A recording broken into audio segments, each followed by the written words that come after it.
Alors, je vous souhaite la bienvenue à cette invitation au voyage. C'est une expression que j'aime beaucoup, l'invitation au voyage. Et j'aime aussi les voyages et j'aime particulièrement les voyages avec Samuel. Donc, vous savez, c'est toute une série de voyages qu'on a fait avec lui et grâce à lui déjà. On avait fait un premier voyage au cœur de la conscience et ça m'avait tellement émerveillé que du coup, j'en ai demandé un deuxième. Ensuite, on a fait un voyage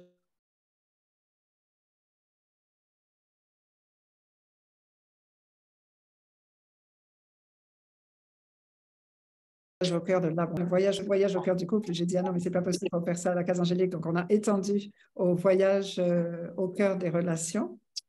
Et donc là, on reprend un petit peu le fil de tous ces voyages avec un nouveau voyage au cœur de la conscience qui sera de toute façon différent puisque tous les stages de Samuel sont toujours différents. Et quel que soit le sujet, enfin de l'expérience que j'ai déjà eue, quel que soit le sujet, ça va aller travailler exactement sur ce dont on a besoin dans le moment. Dans une précédente conférence, une personne a appelé pour témoigner de son expérience suite au voyage au cœur de l'abondance. Et en fait, ça ne parlait pas du tout d'argent. Ça parlait de retrouvailles familiales très émouvantes et merveilleuses. Donc, vous voyez que quel que soit ce dont on a besoin, le plus dans notre évolution, dans notre vie, dans l'instant, c'est ce qu'on va trouver au cours de ces voyages. Donc, je remercie toutes les personnes qui sont ici. Je remercie aussi les personnes qui vont nous rejoindre avec le replay très bientôt et très bientôt ou demain selon les horaires. Mais sachez qu'on est tous réunis ici. On est tous et toutes, j'ai envie de dire, parce que je n'ai pas encore vu passer de garçon. Samuel sera donc l'homme de la situation, l'homme de la soirée. Et donc, on est absolument toutes inclus dans cette belle énergie de la conférence, que vous soyez en direct ou en replay. Tout le monde pourra bénéficier des révélations, parce que je pèse mes mots. Généralement, ce que Samuel fait, c'est pas juste de l'information, c'est de la révélation et souvent de la révolution. Donc, bienvenue dans la révolution au cœur de la conscience avec Samuel Dubois. Très, très belle soirée. Bonsoir à toutes, du coup. Voilà, donc je m'appelle Samuel. Ça fait 25 ans que je m'intéresse à la spiritualité. Disons que dès l'adolescence, mes parents étaient dans ce milieu et du coup, on peut dire que j'ai baigné dedans depuis tout petit. Et ça fait 20 ans que je suis thérapeute. Et en fait, ce que j'ai constaté en m'intéressant notamment du coup à la spiritualité, en réalisant des stages, en allant toujours plus loin, des stages qui m'ont d'ailleurs conduit à aller jusqu'au Brésil pour rencontrer les chamans, travailler avec l'ayahuasca, qui m'ont conduit à passer 2 mois aux Philippines avec les guérisseurs philippins, euh, à travailler, enfin on va dire, vraiment de différentes manières. C'est que au début, j'ai vraiment senti un monde de découverte et qui était assez magique. Et au bout d'un moment, en fait, j'ai commencé à sentir comme une limite et un espèce d'écart qui se creusait et la sensation que j'en faisais toujours plus, encore, encore, et que malgré tout, j'avais la sensation d'avoir presque, je dirais, de plus en plus de problèmes. Et j'ai remarqué que ce sentiment était partagé par beaucoup d'autres personnes qui ont ce cheminement. Et donc, j'en suis arrivé à véritablement me poser la question de qu'est-ce qui bloque, enfin, comment, comment l'être humain fonctionne à ce niveau-là et qu'est-ce qu'on peut faire là-dessus. Et c'est vrai que les deux questions qu'on me pose le plus souvent, c'est euh, pourquoi je vis ce que je suis en train de vivre, euh, sous-entendu les épreuves que je suis en train de traverser et la manière dont elles m'affligent.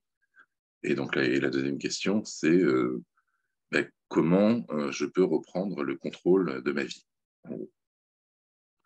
Et bien sûr, on est tous différents, on a chacun sa propre histoire, ses propres lunettes, ses propres filtres, sa propre façon d'appréhender le monde. Et en fait, simplement, ce que j'ai découvert et la rencontre qui m'a frappé, qui pour moi a été très forte là-dessus, ça a été de me rendre compte que c'était la manière dont on positionnait son point de vue sur sa propre histoire, sur la manière dont on positionne sa conscience aussi. C'est pour ça que j'ai utilisé le terme conscience ici, et voyage au cœur de la conscience, qui allait déterminer la manière dont on allait simplement réagir aux choses. Et de fil en aiguille, en m'intéressant de plus en plus à comment ces choses-là fonctionnaient, je me suis rendu compte qu'il y a une part de nous, si vous voulez, qui est consciente, qui est ce qu'on sait déjà de nous-mêmes et la façon dont on appréhende le monde et dont on fonctionne, ou tout du moins dont on croit fonctionner. Et il y a une deuxième chose, une deuxième part qui est plus non consciente et qui est majoritaire, hein, qui comprend l'inconscient, qui comprend le subconscient, le surconscient, la supraconscience, etc. Enfin, tout un tas de choses, qui finalement est la partie qui est la plus aux manettes de notre vie et la manière dont cette partie-là va en fait gérer les informations et notre vécu va beaucoup conditionner les expériences qu'on va vivre et la manière dont on va y réagir. Donc l'idée, hein, tout simplement, c'est qu'on vit un événement qu'on va percevoir comme traumatique, hein, simplement, que ce soit dans l'enfance ou même à l'âge adulte. Et à partir de ce moment-là, on va établir deux choses. Il y a déjà une émotion qui se passe, hein, qui vient, qui peut être de la colère, de l'angoisse, de la contrariété, etc. Enfin, de la tristesse. Après, il y a toute une palette d'émotions qu'on va pouvoir trouver là-dessus. Et la deuxième clé, la deuxième partie, c'est une croyance. La croyance, c'est simplement la manière dont on a tendance à percevoir le monde. Pour vous donner un exemple concret de ça, simplement, euh, si par exemple, étant enfant, je me suis fait battre par mon père ou ma mère, c'est plus généralement le père en l'occurrence, la croyance que je vais pouvoir sortir de ça, c'est que les parents sont violents et que l'homme est violent. Du coup, arrivé à l'âge adulte, il peut en résulter plusieurs comportements. L'un d'eux pourrait être, par exemple, de décider de ne pas avoir d'enfant, euh, justement pour ne pas être tenté de reproduire cela, parce qu'on sait en tant qu'enfant à quel point ça peut être difficile. Une autre, ça peut être qu'on peut ne plus faire confiance aux hommes, parce que justement, on a perçu la violence chez l'homme et on réagit très mal à ça. Une autre, ça peut être aussi simplement de faire un enfant, euh, mais de rentrer dans l'excès inverse, c'est-à-dire toujours de se positionner par rapport à ça et d'en faire finalement un enfant pour qui tout sera permis. Et à partir de ce moment-là, la problématique principale, c'est que s'il n'est pas cadré, il risque forcément de dépasser les limites.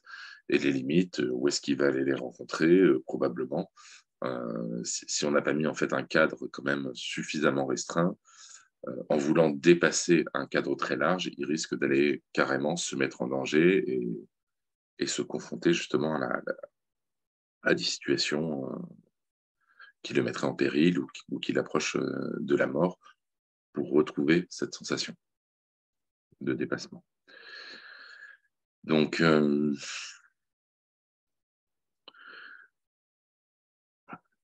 alors comment dire ça? L'idée, si vous voulez, c'est que c'est vraiment le point de vue qu'on va porter sur son histoire et sur ce qui nous arrive qui va conditionner la réaction qu'on a. Si on se compare simplement à un tube d'énergie, en fait, quand on vit une émotion et qu'on trouve trop difficile à vivre, hein, trop indigeste, à ce moment-là, on va s'empêcher de la vivre, on va la bloquer et elle va rester dans ce tube d'énergie.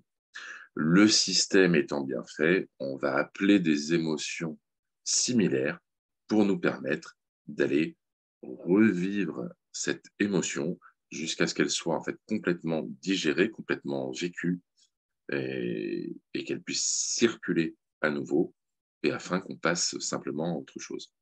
Donc ça, c'est l'un des aspects.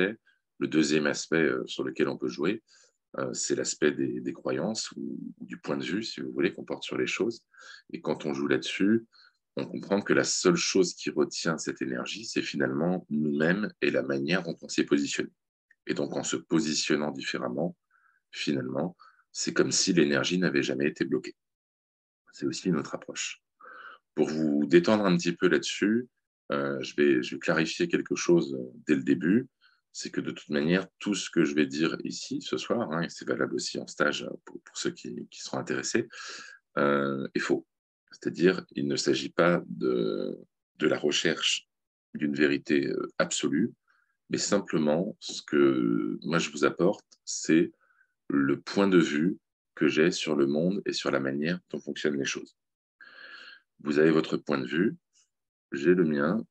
L'idée, c'est en aucun cas, en fait, de changer, par exemple, le vôtre par le mien, puisqu'on changerait simplement une prison par une autre, mais plutôt une invitation à ajouter celui-là. Si vous ajoutez, en fait, simplement des points de vue différents à ceux que vous avez déjà, les choses vont s'ouvrir pour vous et vous allez avoir de nouvelles possibilités qui vont simplement se créer. Et l'idée, ça me ramène à un autre concept qui va expliquer peut-être un peu plus en détail ce que je suis en train de dire ici. C'est la notion du ou et du et. En fait, très souvent, on est paramétré au niveau de notre non-conscient sur le ou. Ça veut dire qu'on a tendance à considérer que les choses sont comme ça ou comme ça. Pour prendre un exemple simple et concret, si je me considère comme une bonne personne, à ce moment-là, en fait, ça va bien, parce que c'est ce que j'ai envie d'être, donc tout semble OK. Mais le jour où, à un moment donné, j'agis comme une mauvaise personne, je deviens, dans mon système, instantanément, comme si j'étais toujours une mauvaise personne. Et à partir de ce moment-là, ça devient inacceptable pour nous et ça crée une résistance et une tension qui peut même être permanente dans certains cas. L'idée, tout simplement, à ce niveau-là, c'est plus pour que ça respire au niveau énergétique chez soi, c'est de mettre du et. Ça revient à dire que, en fait, comme tous les autres humains, hein, finalement, je suis à la fois une bonne personne et une mauvaise. Je suis à la fois intelligent et con. Je suis à la fois sympathique et antipathique. Vous voyez, plus en fait je vais m'autoriser à expérimenter et à vivre les différentes facettes de qui je suis, plus les choses vont être simples parce que moins ça va s'accrocher au niveau du tube énergétique dont je vous parlais tout à l'heure. Pour ce faire, il y a plusieurs approches différentes. Hein.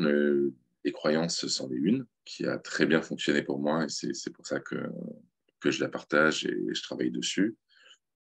Une autre qu'on expérimente aussi beaucoup, c'est simplement en fait de descendre en soi, d'aller dans des états en fait de conscience modifiés dans lesquels on va simplement pouvoir aller à la fois entrer des informations, mais également y lire des informations qui nous concernent, ou simplement euh, laisser se dérouler ce qui s'y passe en l'observant. Ce qui est intéressant quand on fait ça, c'est que il peut y avoir par exemple des traumatismes hein, qui vont se réveiller ou se révéler, mais qui vont aussi se résoudre d'eux-mêmes. Parce qu'en fait, notre système, notre structure, notre cerveau, si vous voulez, il a les solutions quand on se permet d'y aller en sécurité, en se sentant bien. Et qu'est-ce qui ressort de ce genre d'expérience? Il ressort en fait une confiance en soi, une confiance en la vie qui est renouvelée.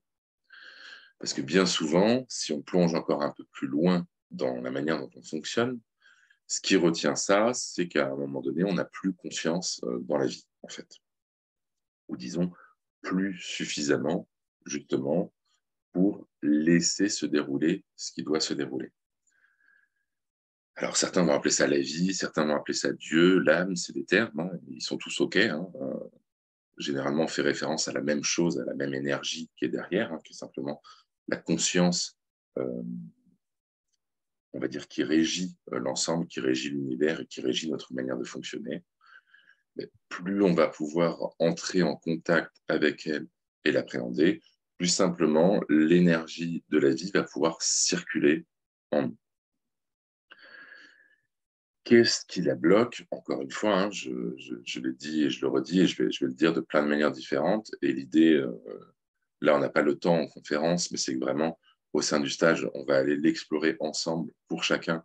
Qu'est-ce qui vient le bloquer dans sa propre histoire, dans la manière dont il a perçu les événements, le point de vue qu'il a porté sur sa situation, et qui généralement est un point de vue dans lequel on s'est posé en tant que victime, et qui, vu autrement, était simplement, vu d'un point de vue de la structure, la meilleure solution qu'on a trouvée à cette époque. Bien souvent, le point de vue duquel on se positionne, il vient de deux raisons différentes. Il vient de ce qu'on a perçu chez l'autre, qui n'est pas forcément l'intention qu'avait l'autre à ce moment-là, mais simplement la manière dont nous, on l'a reçu. Je vais vous donner un exemple simple pour que ce soit beaucoup plus clair. C'est une fille de 16 ans, elle fête son anniversaire, elle rentre à 4 heures du matin de boîte de nuit, enfin, elle sort de boîte de nuit, elle appelle son père qui vienne la chercher. Son père lui dit non. Ok, la manière dont elle va probablement le percevoir, c'est que son père ne l'aime pas, son père justement l'abandonne dans ce qu'elle a, et qu'elle ne peut pas compter sur les autres, et peut-être même qu'elle ne peut pas compter sur les adultes. Vous voyez, ça peut devenir son blocage. Maintenant, si elle l'a pris comme ça, c'est qu'elle y a quand même aussi trouvé quelque chose dans la situation. Et mon idée, c'est de la ramener à cet endroit-là. Ce qu'elle a trouvé dans la situation, c'est qu'en fait, elle peut compter sur elle et qu'elle est tout à fait capable de s'en sortir seule.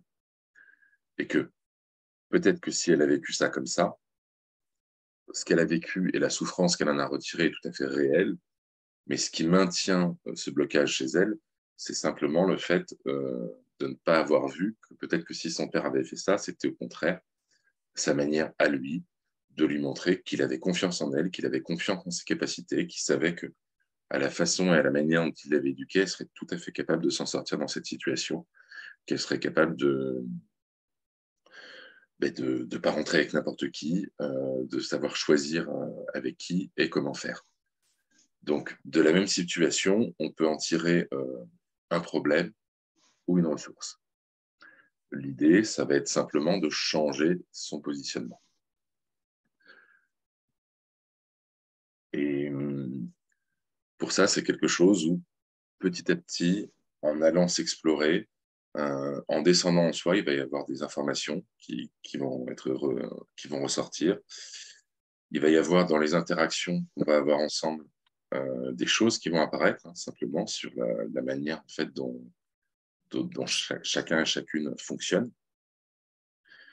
Et il y a un autre effet qui est très fort, hein, qu'on retrouve beaucoup justement dans l'énergie du groupe, qui va être ce qu'on appelle l'effet miroir, dont vous avez très probablement déjà entendu parler, qui fait que quelqu'un qui va être dans une situation qui va être bloqué sur la même émotion, ben parfois, quand on va aller dire à lui le point de vue et comment il a pris les choses dans l'histoire, ben ça va venir vous taper chez vous et faire que votre structure va, à un moment donné, se réaligner.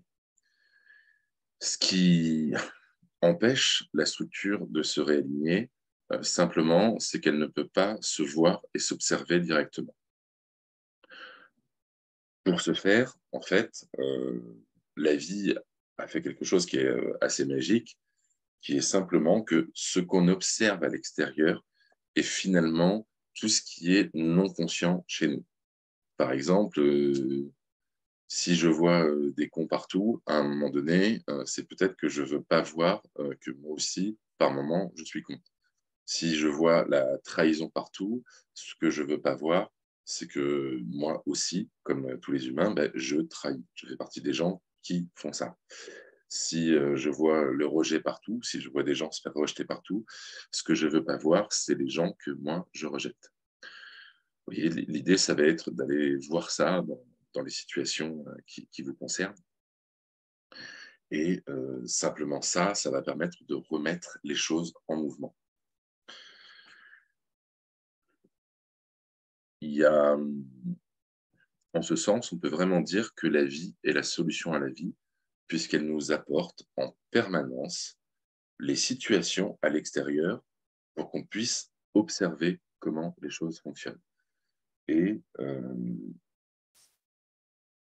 une des façons de faire, ça va être de décaler son point de vue. Ça, c'est quelque chose que quelqu'un de l'extérieur peut vous amener, comme un thérapeute ou comme quand on vient vivre un stage.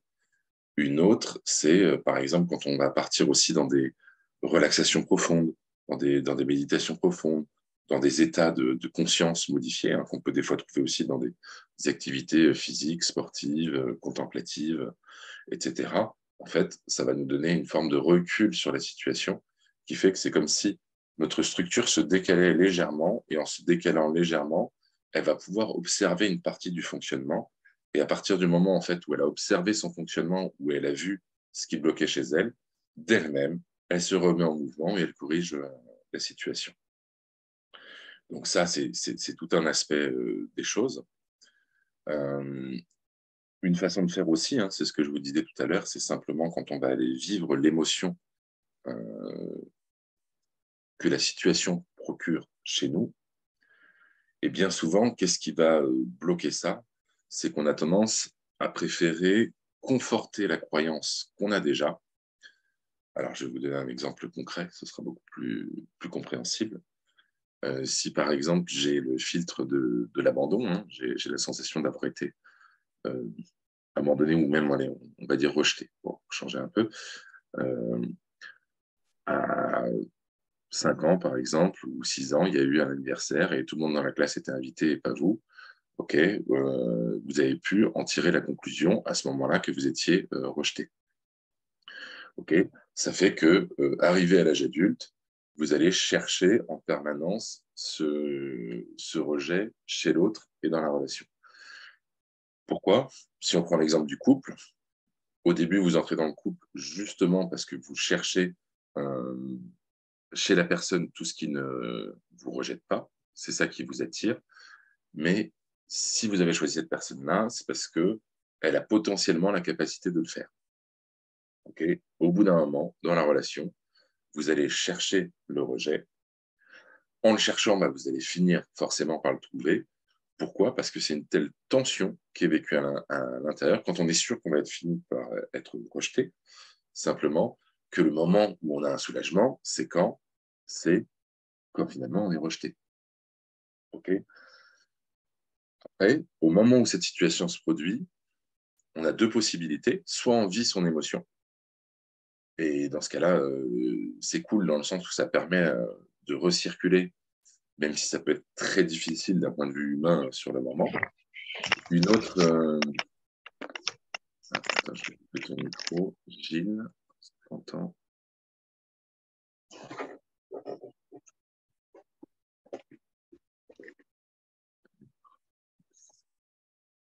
Oui, c'est bon, c'est coupé. Voilà, donc ce que je vous disais, c'est que la manière dont on va vivre cette situation, c'est véritablement soit, en fait, on confirme sa croyance, soit on vit son émotion. En gros. Si on vit son émotion, en fait, on va modifier la croyance qu'on vivait. Si on confirme sa croyance, et de quelle manière on fait ça? En disant, ah ben j'en étais sûr. Je savais de toute manière que j'allais être trahi. De toute manière, je suis toujours rejeté. À la fin, excuse-moi, c'était rejeté. Donc, de toute façon, les gens sont comme ça, les gens nous rejettent. Et c'est comme ça que la vie fonctionne. Si on fait ça, on a simplement confirmé sa croyance et on va vivre encore cette situation encore, et encore, et encore, et encore. Si finalement, à ce moment-là, on choisit de se dire, OK, finalement, c'est peut-être pas l'autre, c'est peut-être moi quelque part qui ai produit ça, ben, à ce moment-là, ce qui est génial, c'est que on va se rendre compte que c'est le point de vue qu'on porte sur les choses qui crée ça et qui est là juste pour nous permettre de vivre notre émotion. Donc l'idée, c'est pas juste de dire c'est juste, c'est pas juste, j'ai été rejeté, j'ai pas été rejeté, comme si c'était quelque chose de, entre guillemets, de factuel et qui devait être une réalité pour tous, mais beaucoup plus, qu'est-ce que moi, ça me fait dans cette situation? Où est-ce que moi, ça vient me toucher dans mon émotion? Qu'est-ce que ça vient créer chez moi? Et selon la manière dont on va prendre ça, ça va conditionner ce qui va se passer par la suite pour nous dans notre expérience. Donc, alors, je peux aller un peu plus loin. Pourquoi, en fait, simplement aussi, on va avoir tendance à confirmer cette croyance et à aller demander une validation externe. C'est-à-dire qu'après, on va avoir tendance à aller raconter à tout le monde, bah, tu as vu comment j'ai été rejeté, tu as vu en fait comment les autres sont, etc. Les autres sont avec moi, la vie est injuste. Enfin, voilà, on va trouver tout un tas de choses. En fait, c'est parce que si les autres nous confortent, ça vient renforcer notre point de vue. C'est comme si, en fait, si on cherche l'appui des autres, si on cherche à leur prouver qu'on a raison, c'est parce qu'au fond, on doute. Si on se met à être plusieurs à penser la même chose, ben, ça nous conforte dans le fait qu'on a raison. Qu'est-ce qui est derrière ça? Généralement, c'est la peur de la folie. Parce que si je pense quelque chose qui est différent des autres, est-ce que je vais continuer à être accepté dans la société? Et ceux qui pensent différemment peuvent être catégorisés comme ça. Le rejet, ce qui va faire bouger les choses aussi, c'est de comprendre à quel point ben, nous-mêmes, ça c'est l'autre aspect de la pièce, hein, le revers de la médaille, on pourrait dire, à quel point ben, nous-mêmes, on est quelqu'un qui rejette aussi. Et bien souvent, quand on est quelqu'un qui se sent rejeté depuis longtemps, si moi je lui pose la question, OK, qui est-ce que tu rejettes toi dans la vie? Au début, la personne va me répondre, ben non, personne, justement, moi je suis quelqu'un qui accepte tout le temps les autres. Et si vous demandez à un proche, bah, vous allez vite vous rendre compte qu'il va dire, ah ben oui, oui, si, toi, tu rejettes des gens. Et en fait, on le fait tous. Hein. Ce que j'essaie de dire, c'est que, par contre, ça, c'est tellement non conscient qu'on est obligé de le vivre à l'extérieur. Plus on va devenir conscient de ça, ben, plus l'énergie va bouger et on va passer à autre chose. Ça ne veut plus dire que le rejet n'existera plus dans la vie, ça veut simplement dire que nous, on arrêtera de se référencer là-dessus, donc on arrêtera de porter attention à ça à l'extérieur. Un autre exemple hein, pour montrer à quel point simplement bah, la vie dépend des propres filtres qu'on va poser. Quand j'arrive dans un groupe, dans une discussion, comme vous le faites, si d'un coup tout le monde s'arrête de parler, bah, il y a différentes manières de prendre ça. Et chacun va le prendre avec son filtre personnel. La personne qui a le filtre du rejet se dira « Ah ben mince, on me rejette, ils ne veulent pas que je sois là ». La personne qui va avoir le filtre de l'abandon va se sentir abandonnée à ce moment-là. La personne qui a le filtre de la trahison va se sentir trahie à ce moment-là. La personne qui va avoir le filtre de l'humiliation va se sentir humiliée, va se dire quelque chose du type « Ah ben oui, ils étaient en train de parler de moi, c'est pour ça qu'ils s'arrêtent de parler ». Par contre, quelqu'un qui lui a très confiance en lui, va peut-être se dire quelque chose de complètement différent.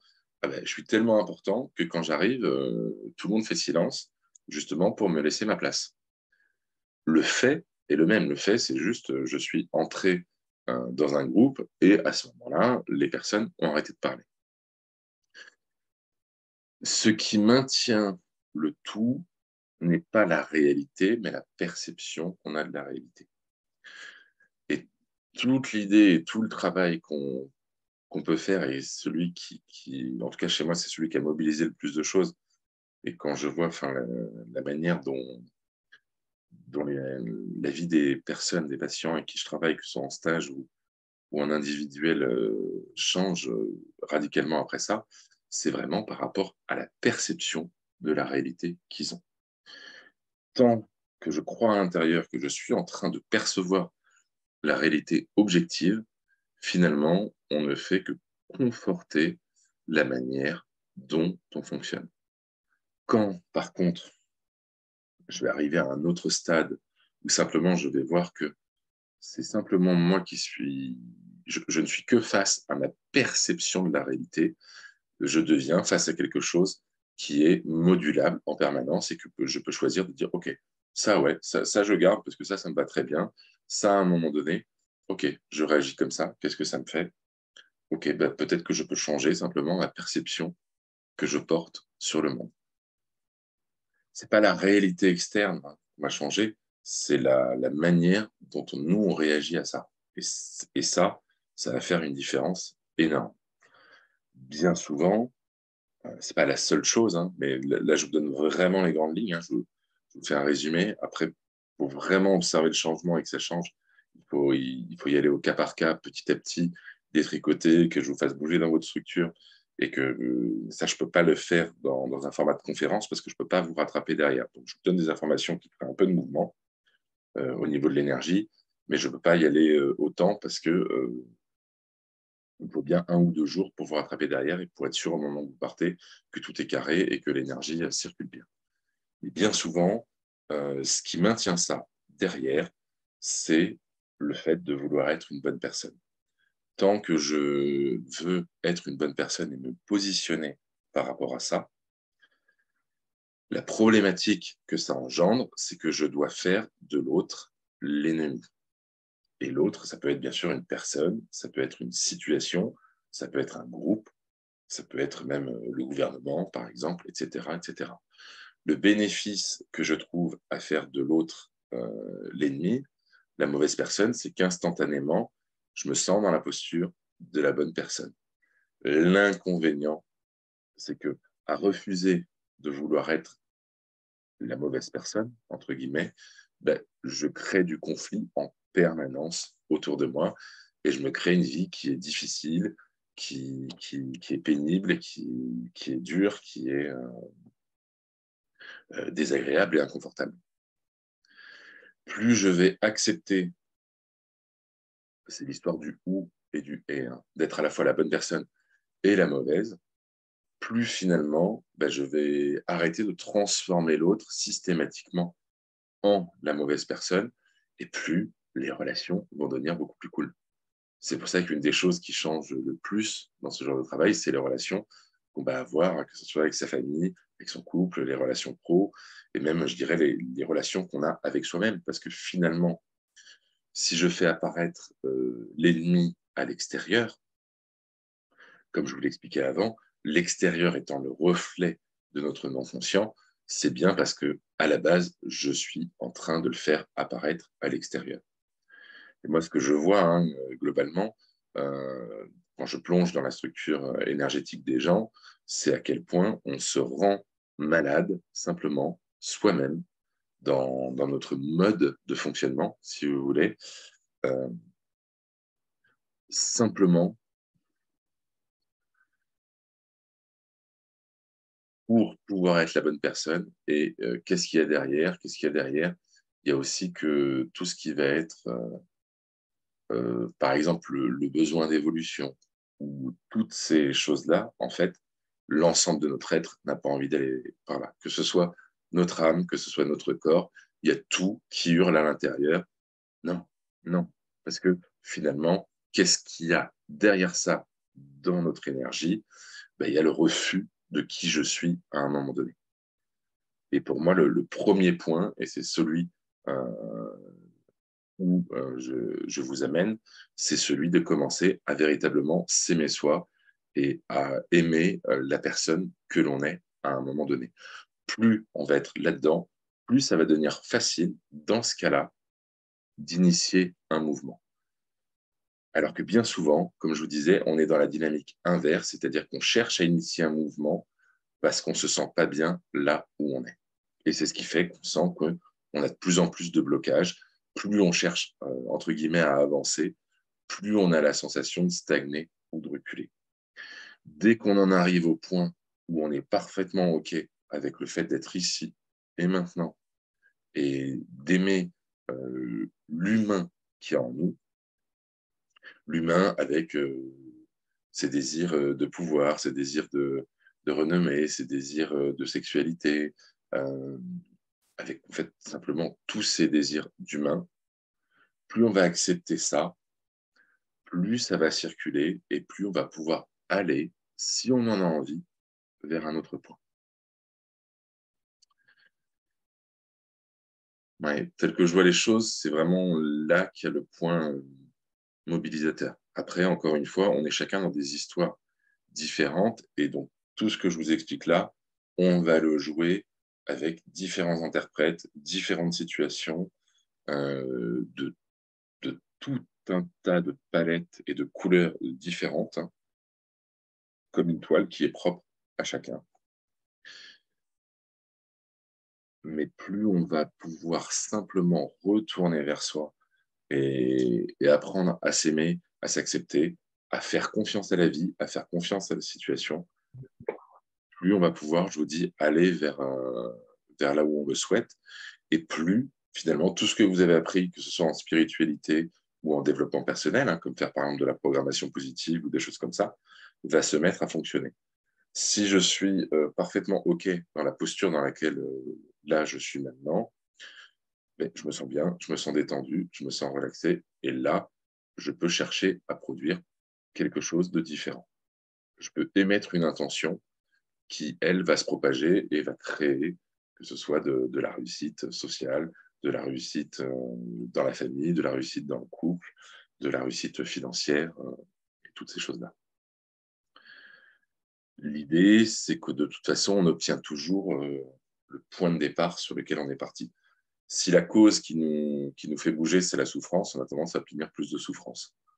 Quand on réalise à quel point finalement là où on est parfait et à quel point là où on est, les planètes sont alignées, en fait, ben, ça devient très facile de demander et d'obtenir autre chose de la vie si on le souhaite à ce moment-là. Mais finalement, on n'est plus dans un besoin, on sera davantage dans une légère préférence. Quand on est au stade où on est bloqué, comme je vous disais, par vous-même, déjà, le truc que vous pouvez faire, c'est simplement vivre cette émotion. Qu'est-ce que le fait de se sentir bloqué, ça provoque chez vous à cet instant? Et finalement, cette émotion, c'est ce qui est en train de vous séparer de vous-même. Il n'y a que ça. Est-ce que tout ce que je vous dis là, ça... Voilà, j'aimerais bien que vous réagissiez un petit peu pour savoir si déjà ça vous parle, ou si c'est du chinois. Hop, je pense que l'essentiel des gens sont venus via la case angélique et donc je pense qu'ils sont déjà un petit peu familiers quand même avec tous ces concepts. Vous pouvez répondre soit par le chat, soit en prenant la parole.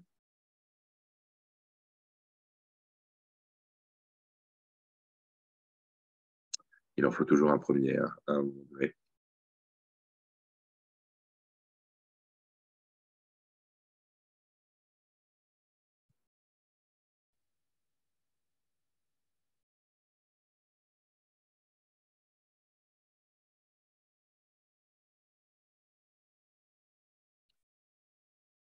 Alors, oui, Véronique, je vois que tu as levé la main. Je t'en prie, tu as juste à voilà, réactiver le micro.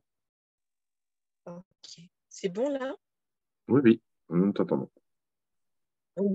Oui, alors oui, très clair, les explications sont précises, ça parle énormément, ça résonne beaucoup. Donc oui, oui, je suis très bien tout ce qui a été dit et j'attends la suite en fait. Parfait. Merci pour ton retour. Voilà, je vois que d'autres aussi s'expriment sur le chat pour dire. Véronique, est-ce que tu pourrais me mettre ton nom de famille dans le chat, s'il te plaît, Oui, ok, pour la liste des participants? Merci beaucoup. En pas de plus, on problème. ne t'a pas vu quand tu as partagé. D'accord. Merci. Alors, euh, alors, de toute façon, après, on va faire un petit peu de mise en pratique. Là, on va faire un petit peu de croyance après, hein. C'est l'un des outils, simplement, qui est utilisé pendant le stage. C'est pas le seul.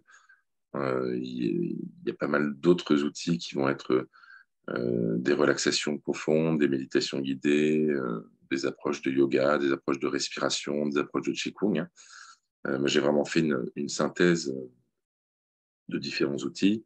Et c'est vrai que on va dire la signature ou ce que je propose, c'est qu'il y a une énergie assez particulière qui se passe. Et pour ce faire, je crois qu'il y en a quelques-uns qui sont présents. Alors, attends, je lis le commentaire d'Audrey en même temps. Oui, merci Audrey pour ton retour. Effectivement, je vois très très bien ce que tu veux dire. C'est cool que ça t'ait parlé. Le fait que ça t'ait parlé, déjà, ça commence à faire bouger des choses chez toi. Euh, alors, est-ce que, par exemple, Evie, je crois, qui est là, Evie ou Annie-Flore, qui était là. Alors, il y en a peut-être d'autres qui étaient aussi, qui ont participé à des événements, qui peuvent parler pour juste déjà témoigner un petit peu de ce qui a changé pour eux, pour que vous ayez un peu des exemples concrets aussi. Hein. Je trouve que c'est toujours sympa, c'est plus parlant, avant qu'on passe à la pratique. Et aussi, s'il y a des questions, de toute manière, n'hésitez pas, avant la pratique, à poser sur ce qui a été exposé.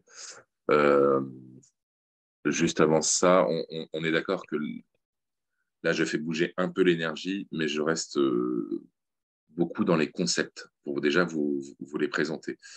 Comme je vous disais, si on veut vraiment descendre là-dedans, il faut du temps parce que les choses, en fait, on ne peut pas passer de là, si vous voulez, à là en un seul coup. Il y a besoin de différentes étapes et qui vont se faire au fur et à mesure à un rythme différent pour chacun. Et souvent, ce n'est pas une seule prise de conscience, mais c'est tac, ah ben tiens, j'ai une prise de conscience. Ah ben là, je viens de voir où j'étais en train de vriller, entre guillemets. La structure le voit, elle se rétablit. Et après, par un autre exemple, que ce soit sur soi, hein, en direct, quand on est en train de discuter, ou par rapport à l'intervention de quelqu'un d'autre, hop, il va y avoir une autre information qui va être donnée. Et là, il y a encore comme une marche qui s'établit. Il y a aussi, quand on va partir en relaxation profonde, ben, selon ce qui est vécu, ça peut faire passer aussi une marche, deux marches, trois marches à un moment donné. Et il y a quelque chose qui se passe de cet ordre-là. Alors, Evie, es-tu parmi nous? Evie ou Annie-Flore? Vous étiez là tout à l'heure. Evie, est-ce que tu nous entends? Oui, oui, non, mais c'est mon micro que j'essayais Voilà. Voilà, alors, voilà. J'essaie juste pour ceux qui me connaissent. Voilà. Alors, juste, Evie a suivi c'était un stage, un voyage au cœur de l'abondance. C'était ça le thème. Je ne sais pas par où commencer. J'ai peur d'effrayer les gens. J'ai peur d'effrayer parce que moi-même, c'est tellement inimaginable pour moi parce que je pense qu'on pourrait se dire que ce n'est pas possible. Alors, Samuel a dit tout à l'heure que c'est petit à petit, au fur et à mesure, mais je ne sais pas si c'est au fur et à mesure, je ne sais pas si c'est d'un coup, mais je crois que c'est d'un coup. Et comme moi, mon ressenti, c'est vraiment la rivière. Et avec le tronc, les feuilles et tout, ça bloque, quoi. Et puis, d'un coup, puis Samuel, il passe et puis il enlève une feuille. Il enlève une feuille, il bouge une feuille et la feuille permet que les troncs qui sont là, je parle de la feuille, les troncs se dégagent, ils se bougent. La rivière, elle se dit de toute façon, il faut qu'elle trouve une façon pour pouvoir passer parce qu'il y avait juste pas grand-chose, mais qui bloquait complètement. Et ensuite, c'est juste wow, quoi. C'est pour ça que je dis que je ne sais pas comment expliquer. Mais c'est tout en même temps. Mais dans tous les domaines, dans tous les domaines. Il y a des gens qui sont sur le groupe et qui me connaissent. Et bon, ce soir, les gens sauront pourquoi je suis devenue, je pense, hein, autrement. Et je dis vraiment au revoir à Samuel parce que c'est tellement simple. Et puis, la façon qu'il explique, la façon qu'il fait, la façon qu'il a de dire les choses, parce que juste, je pense, dans un premier temps, juste mettre le « et ». Enlever le « ou » et mettre le « et » et juste regarder l'évolution de la différence qu'on fait avec le « ou » et le « et ». Et ça, juste ça, ça fait toute la différence. « Ou » et le « et ». Voilà.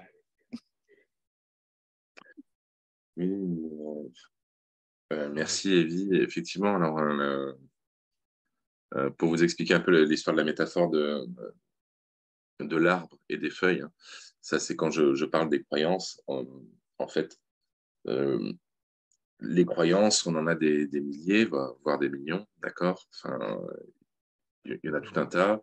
Et il y en a qui sont des croyances terminales, on va dire des petites croyances qui sont donc au niveau des feuilles. Il y en a qui sont au niveau des petites branches, il y en a qui sont au niveau des grosses branches, et il y en a qui sont très très proches du tronc. Plus on va réussir justement à trouver une croyance qui est profonde, plus le simple fait de faire bouger en fait cette croyance, c'est comme si ça allait faire bouger tout un pan de l'arbre en même temps. Et c'est en ce sens de ce que j'entends Kevin voulait dire, que finalement, quand on trouve le point à mobiliser, bah, d'un coup, il y a énormément de choses qui changent et qui se mettent à rebouger. En fait. Et l'idée, c'est vraiment ça, c'est d'aller voir en fait où est-ce que l'énergie bloque chez chacun et de la remettre en mouvement. Et ça se passe par tout un tas de choses, ça se passe par les interventions qu'il va y avoir entre nous, les questions qui vont être posées, ça se passe par les expériences qui sont vécues aussi, alors des relaxations, méditations, des choses comme ça. Mais l'idée, c'est que ça bouge. Certains, par exemple, au stage où était présente Evie, il y avait une participante, elle s'est passée par, à un moment donné, elle a une expérience d'unité, de connexion avec Dieu, où elle sentait plus son corps, elle sentait juste, enfin, elle était arrivée assez, il y avait beaucoup, beaucoup de souffrance en elle, elle vivait une situation très difficile dans sa vie, elle se sentait vraiment mal aimée, rejetée, que la vie était difficile, que rien n'avait de sens. Effectivement, il y a eu deux relaxations. Dans celui-là, c'était pas celui où on avait le plus, il y en a plus dans celui qu'on va faire dans une semaine et demie. Dans la première, en fait, elle a contacté son enfant intérieur, ou on va dire une part d'elle qui était restée en souffrance à un âge dans l'enfance. Hein. C'était pas spécialement le thème de l'exercice, c'est ça qui était vraiment sympa. Et c'est comme si elle avait retrouvé une partie d'elle qui lui manquait et qui déjà l'avait reconnectée à la joie, à l'innocence. Et ça, c'était la première partie. Et le deuxième jour, il y avait eu une autre relaxation à un moment donné. Et là, elle est touchée l'unité, elle sentait plus son corps, plus que son corps énergétique, que tout était amour. Ça, c'est une expérience que moi, j'ai eu la chance de vivre au Brésil, la première fois que j'ai revécu 4 ou 5 fois depuis, notamment aux Philippines et dans certaines méditations, et qui vous amène à simplement voir la vie complètement différemment. Et là, on se rend compte quand on se sent aimé comme ça, mais c'est vraiment, c'est vibratoire, c'est dans son corps, c'est dans ses cellules. Elle a pleuré de joie pendant une demi-heure après, parce que c'est une expérience qui est assez difficile à décrire avec des mots, mais qui provoque un changement important. Et ce que j'essaie de dire, c'est que plus on va faire confiance finalement à la vie, moi, en me positionnant dans cette posture, ça va permettre qu'il y ait des choses qui s'ouvrent chez vous et qui vous permettent de plonger dans des espaces de confiance où les choses se passent. Ouais, je pense que c'était une très belle chose auquel on a assisté. Effectivement, quand l'énergie se remet à circuler là où ça bloque, ça vient bouger dans plein de domaines de la vie. Hein. Je vous dis, c'est vraiment les relations. J'en ai beaucoup qui se réconcilient avec leurs parents, en fait, qui se mettent à se rendre compte de la violence qu'ils entretenaient dans leur posture et dans l'espèce de rapport de force qu'ils avaient avec leurs parents, et qui devient beaucoup plus cool. Ça devient beaucoup plus chamallow, la vie se remet à circuler. Il y avait une participante qui nous disait, Marie-Ange, qui était aussi au stage de l'abondance, elle nous racontait que justement, ça faisait 18 ans qu'elle était en froid avec deux de ses frères et sœurs. Et suite au stage, en fait, ils l'ont appelée. Ils se sont rencontrés et leur mère, qui n'avait jamais été capable de leur dire qu'elle les aimait, elle leur a dit naturellement. Ce que j'essaie de dire, c'est qu'elle n'a pas essayé de changer quoi que ce soit. Ça s'est fait tout seul, en fait. Quand on change sa posture, les choses changent à l'extérieur. Il y en a une autre participante qui était présente, là c'était au dernier stage sur les relations. Elle, effectivement, elle est partie beaucoup plus sur... elle a eu un vécu vraiment difficile dans l'enfance, avec des abus, des choses vraiment pas cool. Et ce qui est vraiment sympa, c'est qu'elle a retouché la légèreté, en fait. La légèreté et l'insouciance qu'elle avait dans l'enfance. Et depuis, elle s'est sentie respirer. Il y a même son visage qui a dégonflé. Enfin, et il y a des choses vraiment sympas qui peuvent se passer. Stéphanie, hop, est-ce que Stéphanie est présente, qui était là aussi au stage?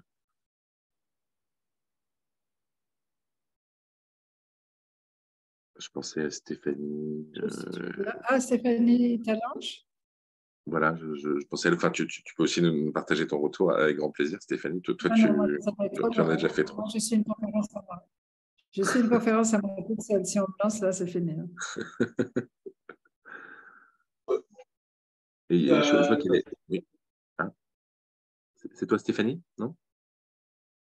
Non, c'est Emmanuela, je crois. OK. Ah, voilà. En fait, il y a des personnes qui perdent la connexion et qui se reconnectent. Oui. Bon, mais je veux bien dire un mot du coup, hein, puisque vous l'aurez voulu. Comment dire? Ça fait 45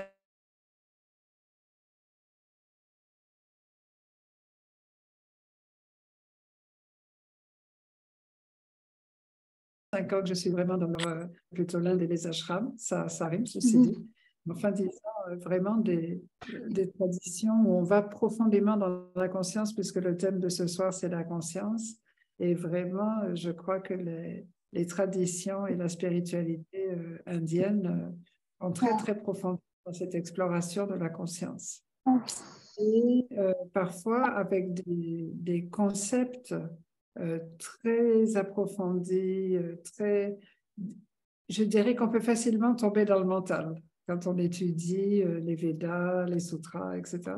On peut facilement, alors c'est très profond et c'est merveilleux, mais ce que j'aime avec l'approche de Samuel, c'est son aspect pratico-magique ou magico-pratique, le fait qu'il fait des exercices qui paraissent des fois très simples et qui ont un effet immédiat et percutant.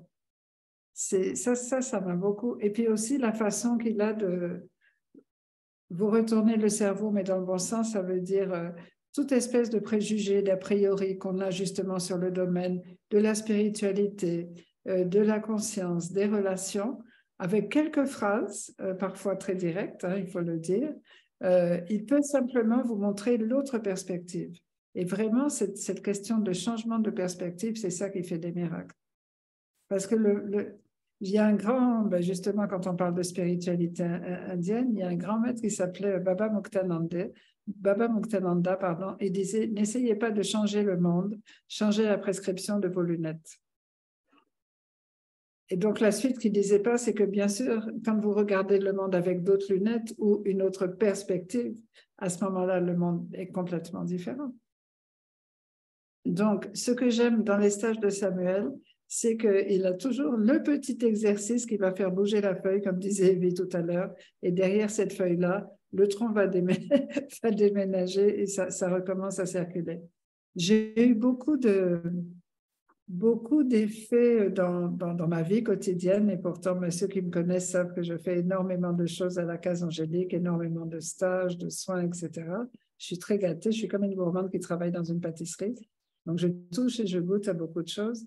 Mais là, ce que j'ai senti de particulier, de différent avec Samuel, bon, bien sûr, c'est la simplicité parce que pour avoir fait pas mal de déprogrammation de croyances, etc., c'est parfois un processus long et douloureux. Il faut un peu aller jouer dans le bobo, aller plus profondément dans le bobo. Alors, lui, pas du tout. Vous faites votre liste de croyances au début. Après ça, il vous demande si vous voulez bien les déprogrammer. Et puis après ça, vous refaites votre liste et puis elles ne sont plus là. Voilà. Et puis après ça, il y a aussi des croyances aidantes qu'on aimerait bien avoir. Alors, pareil, ça vous dirait de télécharger ça, ça, ça. OK, d'accord. Et à la fin, on les a.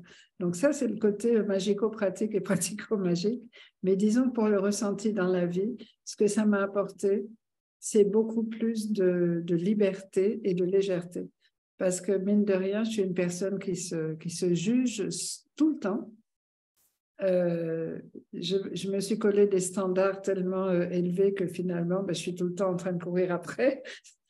Essayer d'être la bonne personne, ça c'est le minimum syndical. Si moi je ne suis pas la bonne personne, alors là c'est foutu. Ensuite, de tout faire bien, parfaitement, à l'heure, et ça ne marche jamais. J'ai aucun contrôle sur rien en vérité. Et en fait, ce que Samuel m'a appris, c'est OK. C'est OK si je ne suis pas parfaite aujourd'hui. C'est OK si je suis en vrac aujourd'hui. C'est OK si je suis en retard. C'est OK parce que c'est moi et j'ai besoin d'être OK avec moi. Parce que c'est ça qui va faire que soit les circonstances du fait que je sois en vrac ou en retard ou désorganisée vont être dramatiques ou qu'elles vont se résoudre toutes seules. C'est cette perspective-là de la pression que je me mets des fois inutilement parce que personne ne m'a demandé d'être aussi parfaite ou aussi machin. Et quand je suis en retard, généralement, les autres sont plus en retard que moi.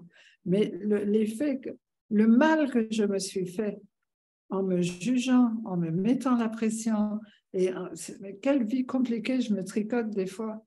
Et en réalité, maintenant, je pense à Samuel, c'est comme si j'entends la voix qui dit « Oh, mais c'est cool.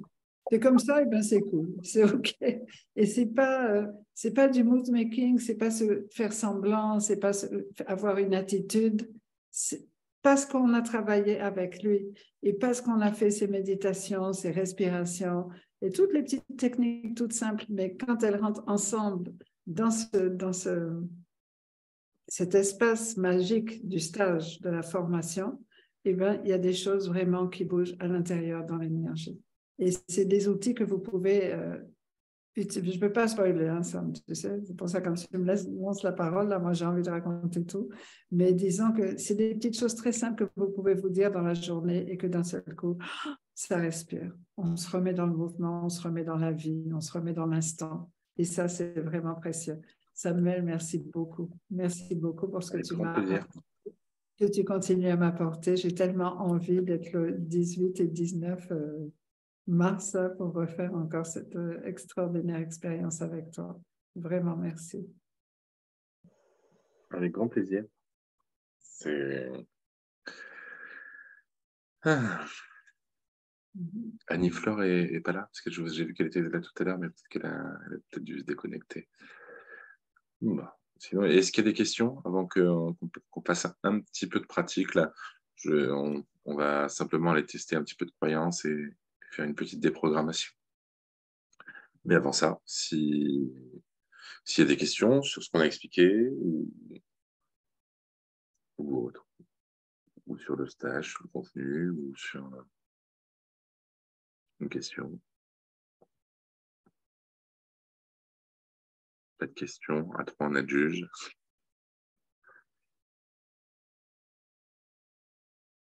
OK. Voilà. Je vous propose donc un petit exercice pratique.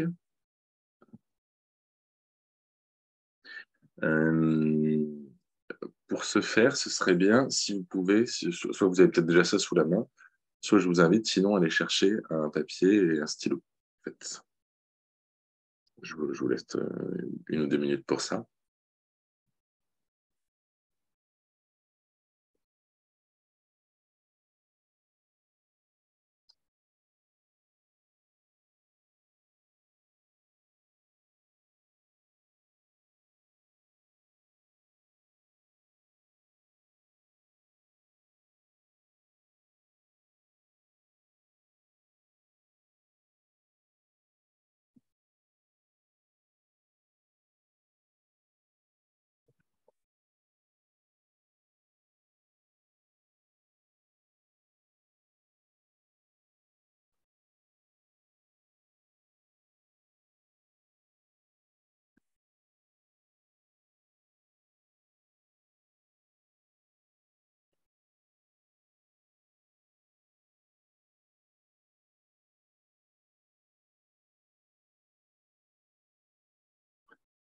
Alors, Meg, bonsoir, est-ce que c'est toi, Meggy ou...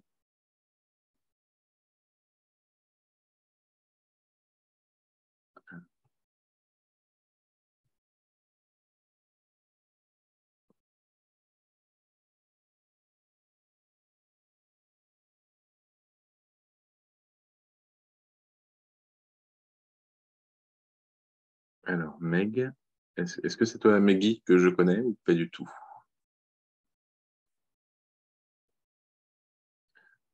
Ok. Est-ce que tu veux bien prendre la parole 2 minutes? Meggy, elle a fait le stage couple pour juste expliquer ton ressenti, ce qui s'est passé pour toi.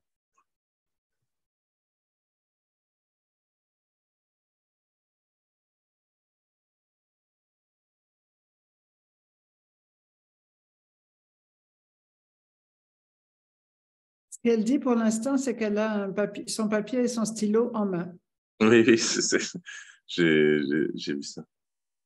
Mais est-ce Euh, elle voulait partager quelque chose, tu penses? non, ce qu'elle me dit là, juste en privé, c'est qu'elle vient d'arriver, donc je pense qu'elle ne sait pas du tout où on en est, ce qu'on est en train de faire. Ah, Euh, regarde, voilà Annie-Flore. Oh, hello. Elle s'est déconnectée de quelque part pour arriver quelque part. Excellent. Bonsoir tout le monde. Bonsoir, Nicolas. Ça va, Samuel? Ben oui, et toi? Ça va. Ça va. Ça va, ça va. Samuel te cherchait tout à l'heure. Ben, je suis là. Je suis là, attentif comme d'habitude. Papier, crayon.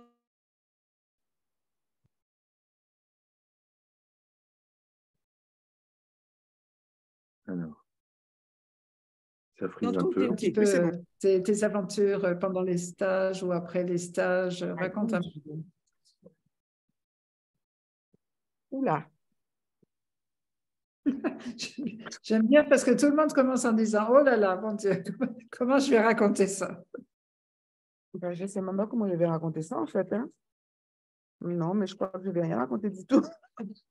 Rendez-vous. Alors, je peux seulement dire à tous ceux qui sont indécis que ça vaut le coup.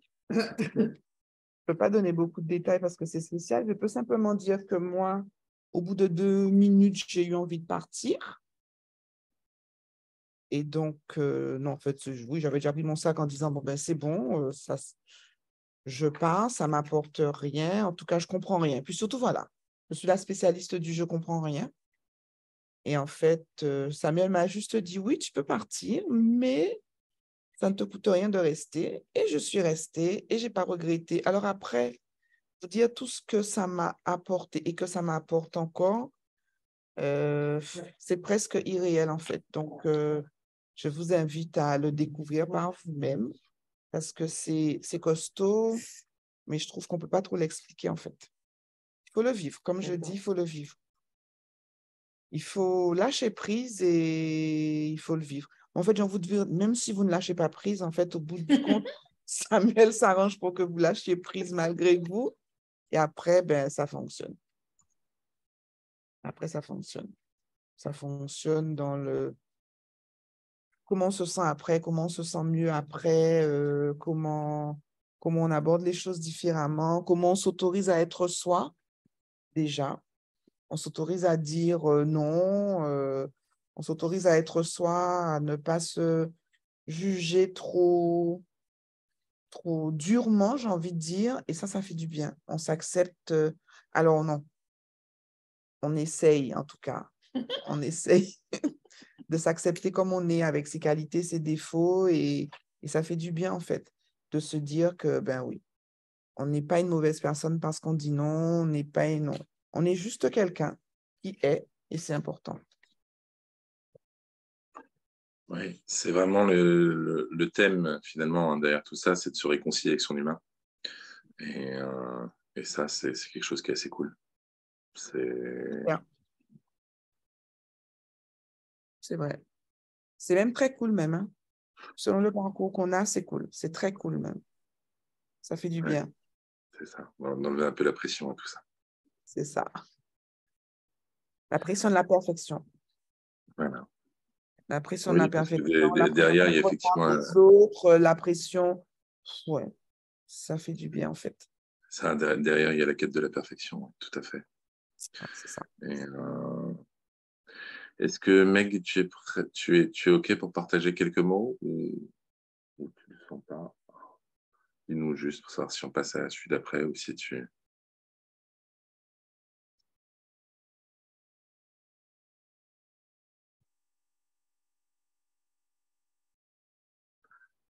nous fait un témoignage écrit sur... la prochaine fois, Meg, on va travailler sur les mises en avant.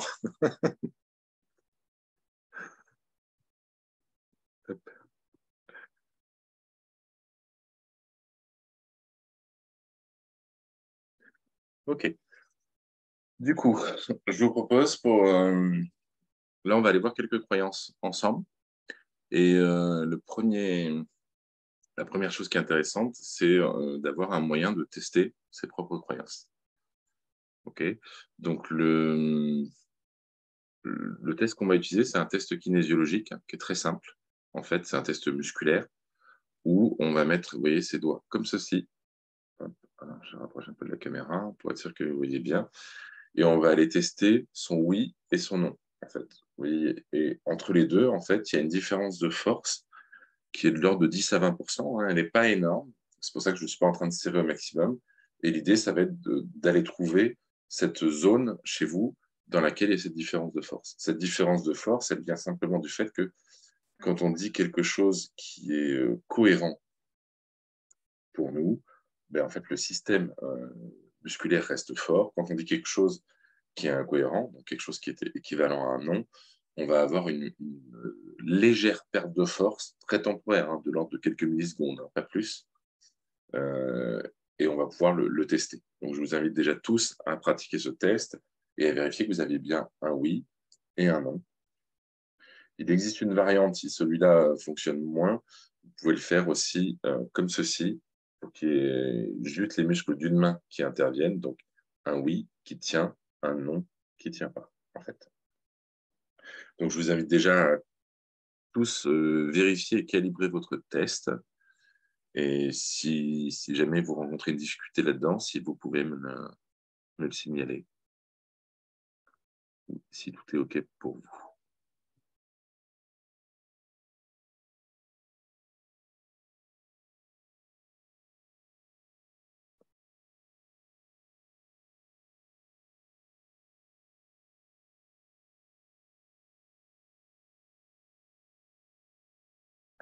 Si d'autres d'entre vous sont plus habitués à travailler par exemple au pendule, c'est aussi possible de le faire comme ça. Si vous êtes plus familier avec ce test.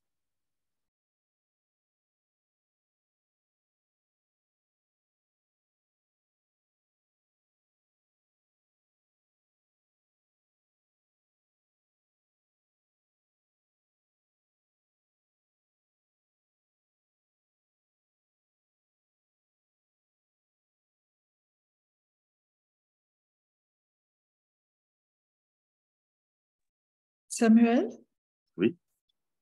il y a Caroline Moreau qui vient de nous rejoindre. Bonjour Caroline. Enfin, bonsoir. Donc, si tu peux juste lui dire brièvement où on en est, qu'elle ne soit pas perdue. Alors, je ne te vois pas. Je crois qu'elle connaît un petit peu le test de kinésiologie. Ça pourrait pas Oui, être je pense qu'il n'y a pas de problème. Bonsoir Caroline, bienvenue parmi nous. Là, en fait, on a parlé déjà un petit peu de toute la partie théorique. Et on en était un petit peu à parler des croyances et du test kinésiologique pour aller tester ses propres croyances. Ok, je vais peut-être couper mon micro, te laisser continuer. Je veux bien, là, en fait, ils sont en train de tester leur test. Si tu veux bien nous dire quelques mots, toi, tu as fait le stage sur l'abondance. Oui, c'est pour ça que je me suis connectée à ta conférence. je me suis dit, bah, si je peux témoigner un petit peu. Effectivement, j'ai fait aussi le stage au cœur de la conscience Oui. il y a moins de 30 ans. Voilà. Oui. Voilà. Donc, à chaque fois, je trouve ça fabuleux. Parce qu'en fait, je vais bouger. Il y a du bruit. Je bouge. J'arrive. Parce qu'en fait, je trouve que Samuel,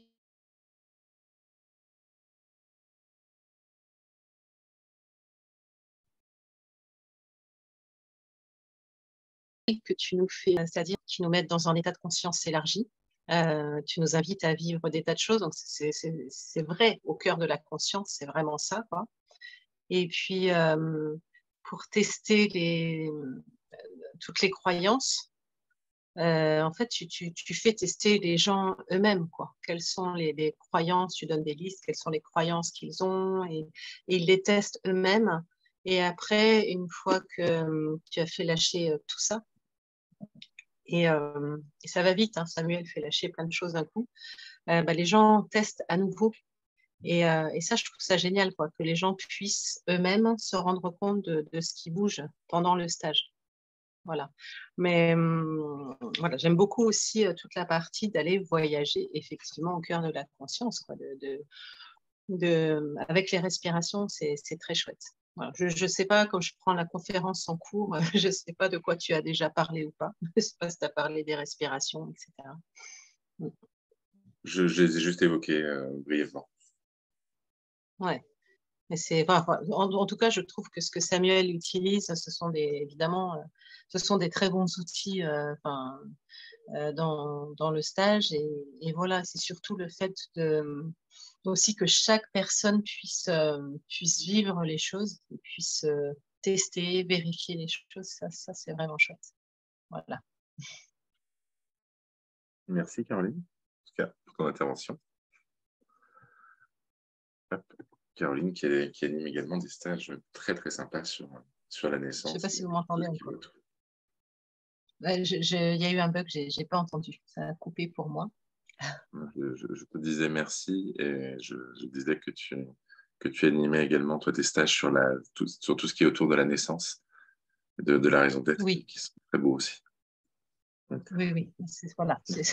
Moi, j'axe plus sur qu'est-ce qu'on vient faire là, sur cette terre, qu'est-ce que c'est que tout ce passage de l'incarnation. Mais je ferai une petite conférence un petit peu plus tard dans le mois.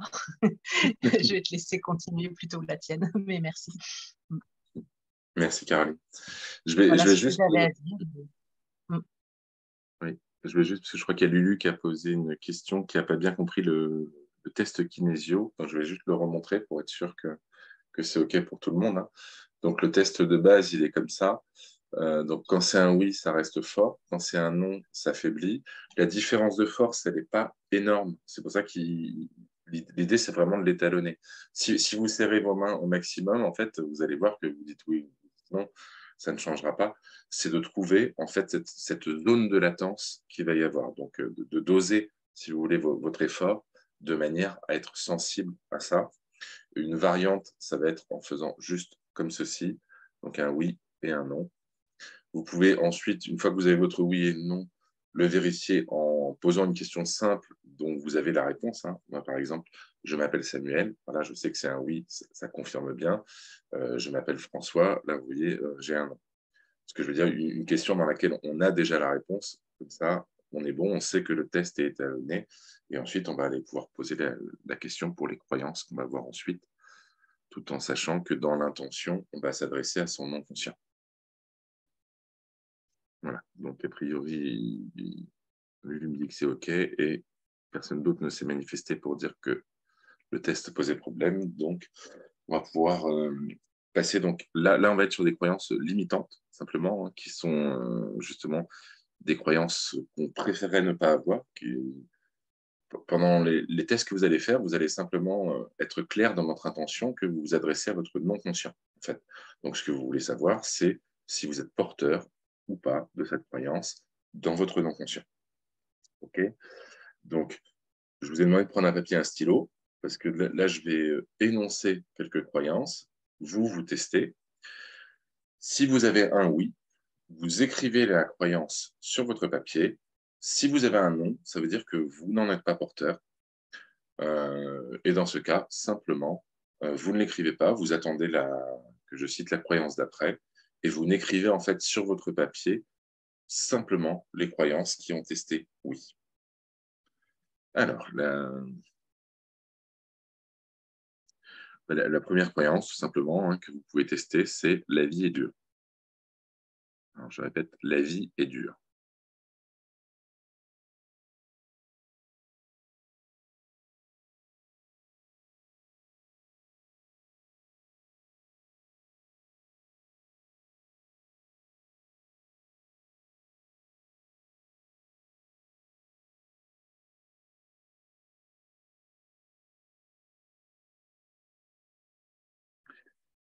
Il m'est interdit de vivre mes besoins.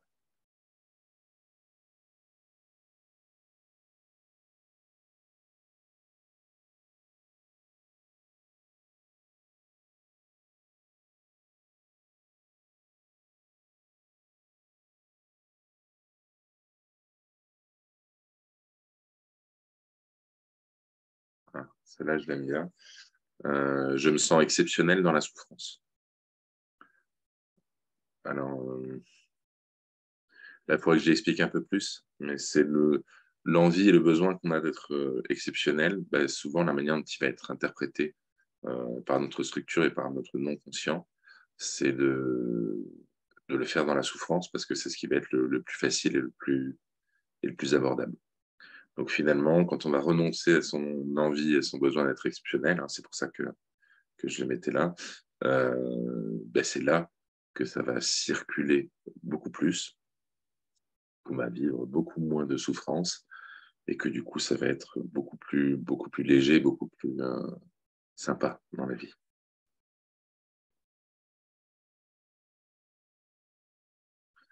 Alors, je cherche un peu dans les listes de croyances que j'ai, parce qu'il y en a pas mal qui demandent être bien expliquées, donc c'est pas forcément... Hop.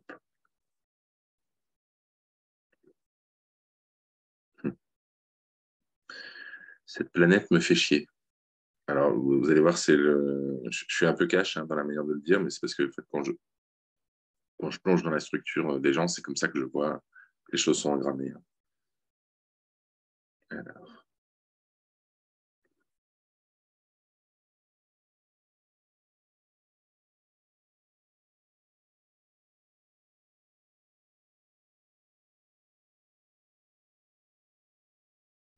Ah, une autre qui est pas mal aussi, c'est j'ai peur de me tromper.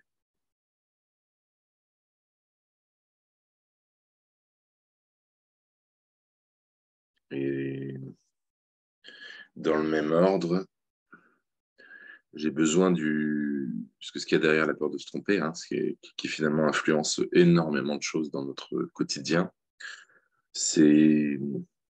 Alors, il y a le deuil du choix non fait, et il y en a aussi une autre qui va beaucoup avec, c'est j'ai besoin d'une assurance avant de faire un choix.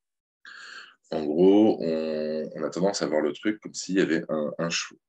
On est face à un embranchement, hein, donc un choix à faire, comme s'il y avait un chemin dans lequel ça va être le paradis, pour faire simple, tout va bien se passer, c'est cool. Et si on prenait l'autre chemin, c'est l'enfer, c'est là où je vais vivre que des misères. Alors que moi, aujourd'hui, du point de vue où je regarde, chaque choix est porteur en permanence de ses possibilités. Ce qui est cool, c'est que ça enlève la pression et qu'il n'y a pas tant de problématiques que ça, finalement, à faire un choix, si on comprend ça. Sachant que, comme je vous disais, les deux sont porteurs de ces possibilités. Je vais prendre un exemple aussi concret là-dessus. Mettons que vous deviez vivre quelque chose par rapport à la... Okay. Il y a le libre arbitre de son âme et le libre arbitre de l'homme. Okay, il y a les deux. L'âme, elle a décidé, ça, c'est pas de votre chef, ce que vous voulez. Elle veut vous faire vivre la relation à la paternité. Okay, à un moment donné, vous avez 18 ans, par exemple, et c'est ça qu'elle a décidé d'aller vous faire vivre. Vous, le choix que vous allez faire en tant qu'humain, c'est soit je continue mes études, et donc je pars à la fac, soit je pars en apprentissage, par exemple. Je pars dans un travail. Ce qui est intéressant, c'est que ça, c'est le choix que je vais faire, qui va fixer le décor. Mais finalement, dans les deux cas, on va vivre une expérience par rapport à la paternalité qui va être, si je vais en fac, je vais tomber sur un professeur qui va me prendre sous son aile et qui va devenir mon mentor, qui va m'apprendre plein de choses. Et si je vais dans l'apprentissage, je vais tomber justement sur quelqu'un qui va m'enseigner son métier et qui va être mon mentor et qui va me montrer tout ça.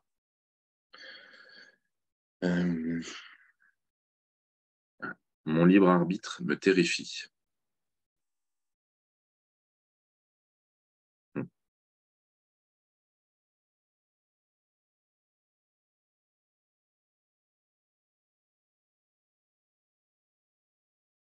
Celle-là aussi, on a une autre, la suivante, on la retrouve très souvent.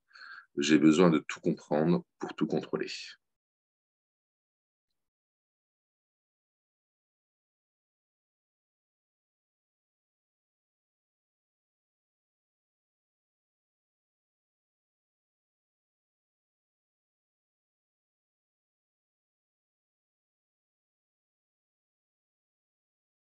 Ou, au fond, je ressens un manque insondable. Là, je suis sur des listes que j'ai déjà faites, mais je vais prendre celles qui résonnent dans le groupe. C'est pour ça que c'est celle-là que je vous dis. Parce que je sais que vous êtes plusieurs à les avoir. Je suis indigne de recevoir l'amour.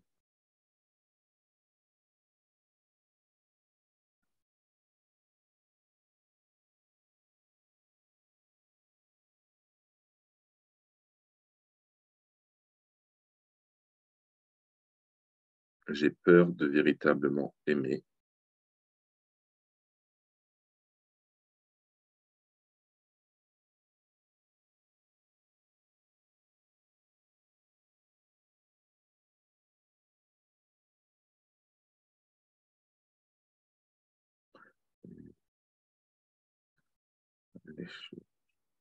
Autre.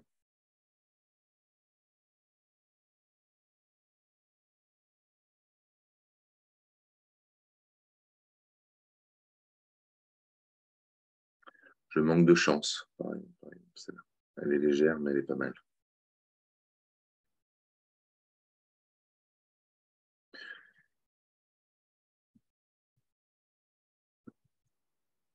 Ok.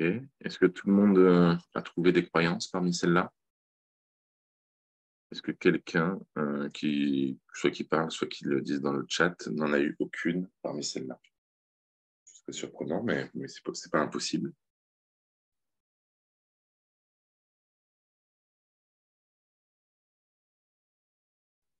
Pas surprenant, Samuel. Parce que là, on a balayé pas mal de sujets différents. En fait, on n'est pas resté sur une seule chose. Après, comme je te l'ai dit, tu en as trouvé aucune, c'est ça? Je ne t'ai pas entendu, pardon. Aucune. Ok. On en a parlé hier, parce que hier, il y avait une conférence en présentiel et Evie était là. Il y a aussi une autre chose, c'est que quand tu te sens bien, que tu te sens nickel, ta structure, elle dit qu'il n'y a rien à bouger. Moi, je mets une sécurité. Je ne pensais pas forcément en parler ce soir en conférence, mais pourquoi pas. C'est que, en fait, vous ne pouvez tester et avoir un oui que si votre structure est OK pour les déprogrammer. À partir du moment où, en gros, tout va bien dans ta vie, tu te sens super, la structure, elle s'éclate en ce moment, elle n'a pas envie d'aller fouiller. Et il n'y a pas de raison de le faire, si tu veux. Donc, c'est nickel, pour le coup. En ce moment. Oui, non, mais c'est pour ça, je veux dire, voilà. OK. Donc, c'est très bien. OK. Ce qui était rigolo, d'ailleurs, c'est que, tu te souviens, je me souviens, le deuxième jour du stage, les croyances, tu avais l'impression qu'elles ne voulaient pas passer. C'est-à-dire que quand tu les testais, C'est ça. tu les avais prises à emporter, comme on dit. Parce qu'il y a... Ça peut bouger tout de suite et ça peut bouger aussi dans les jours qui suivent. Certaines, tu as bien vu que ça a bougé depuis. Il n'y a pas de doute là-dessus. Voilà. OK. Donc, je pense que quasiment tous les autres en ont eu. Et je vais vous demander d'en sélectionner 3 parmi celles-là qui sont pour vous les plus importantes. Alors, si vous en avez eu moins de 3, bah, vous sélectionnez celle que vous avez eue. Et je vais aller simplement déprogrammer celle-là. Si vous êtes OK, bien sûr.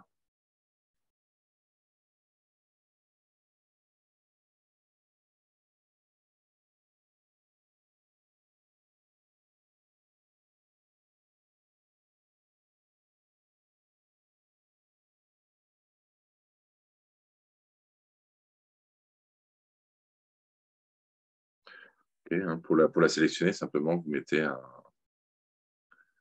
voilà, un point, une barre, un signe distinctif hein, qui est clair pour vous. Okay. J'attends encore quelques secondes parce que peut-être certains d'entre vous sont encore en train de se demander lesquelles leur semblent les plus profondes ou les plus importantes pour eux. Alors, pour répondre à Sarah, parce qu'apparemment ça a coupé, on en choisit 3.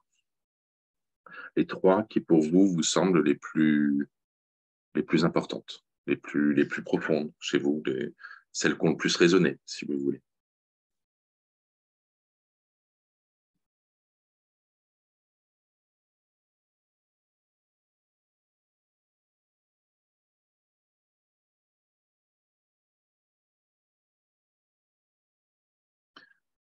Ok, j'attends encore 30 secondes, hein. Je vous dis juste le temps. Je me dis que certains hésitent peut-être encore. Je sens un flot d'hésitation.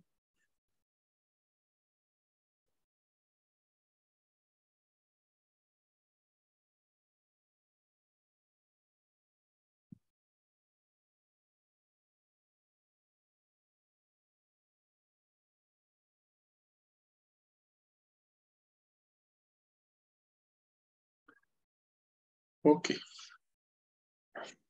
Je vais vous inviter simplement maintenant, si vous êtes OK, je vais aller déprogrammer ces 3 croyances chez vous. Pour ce faire, vous avez juste à être OK. Je vous invite dans ce cas-là à fermer les yeux, à vous mettre simplement dans un état de réceptivité. Ah, je vais le dire maintenant aussi pour ceux qui écoutent en replay, dans l'intention, ça passera aussi. Vous pouvez tout à fait faire cet exercice et ça fonctionnera pour vous.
OK. Donc, je vais vous inviter à retester simplement ces 3 croyances et à me dire dans le chat si c'est OK, si jamais il y en a une qui ne serait pas passée, que vous avez pris à emporter, comme on dit, n'hésitez pas à vous manifester. Et je vous invite également à retester, une fois que vous avez testé ces 3-là, à aller tester les autres que vous aviez et de voir, il y en a peut-être qui sont passés dans la mesure, vous savez, c'était l'histoire dont on parlait tout à l'heure avec Evie, selon si on est sur des croyances plus profondes au niveau de la branche, si elles étaient sur la même branche, si vous voulez, elles peuvent tout à fait être passées. Je vois que Caroline lève la main. Est-ce que tu veux t'exprimer?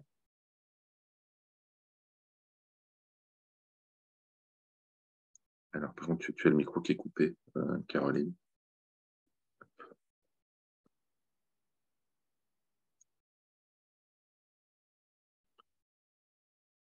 Caroline, je vois que tu as levé la main. Est-ce que tu souhaites t'exprimer?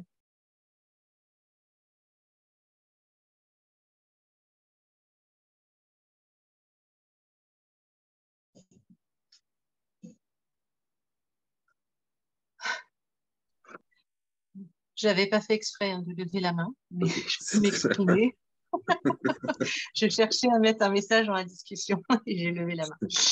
Je cherchais juste à dire que c'était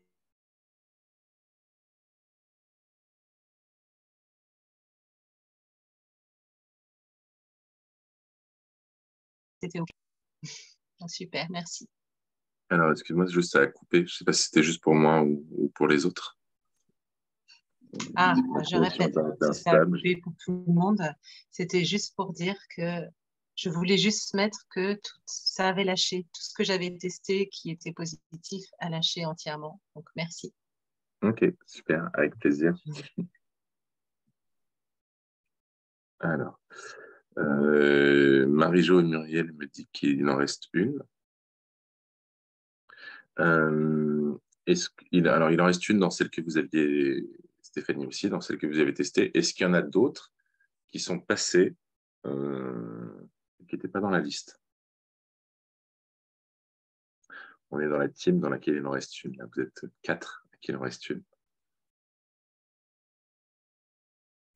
Est-ce que vous n'auriez pas une croyance par hasard qu'au il a toujours resté quelque chose?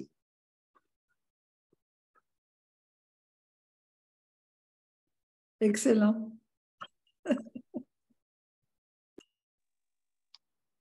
Bonsoir, Okay. c'est Marie-Jo. Oui. OK. Alors, bon, on va dire comme par hasard, hein, je me sens exceptionnelle dans la souffrance. C'est celle qui n'est pas passée. Voilà. Mais oui, on peut peut-être la déprogrammer encore. Oui, je vais repasser une fois, de toute façon. OK. Je forcerai pas plus, parce que, comme je vous dis, je sais aussi Ouais, OK. qu'il y en D'accord. a qui passent avec le temps. OK. Bon. Et alors, ça peut être soit ça passe avec le temps, soit qu'il y a une résistance et que la structure veut qu'on aille voir autre chose. Mais là, sur ce format-là, en stage, je peux me permettre d'y aller, là, comme je disais, mais je vais le refaire une fois, ce qui reste. Par contre, Marie-Jo, du coup, est-ce que les autres sont passées, celles que tu n'avais pas sélectionnées? Pour ça, c'est sur Oui. le même arbre. Oui, Okay, oui. Oui. Ça, c'est intéressant, justement. C'est ça. Merci. Ok. Je vais le refaire une fois, donc pour qui il en restait un. Je vous invite, donc pour ceux pour qui il en restait une, à fermer les yeux à nouveau et simplement aussi à visualiser donc cette croyance et être OK sur le fait que celle-ci soit déprogrammée.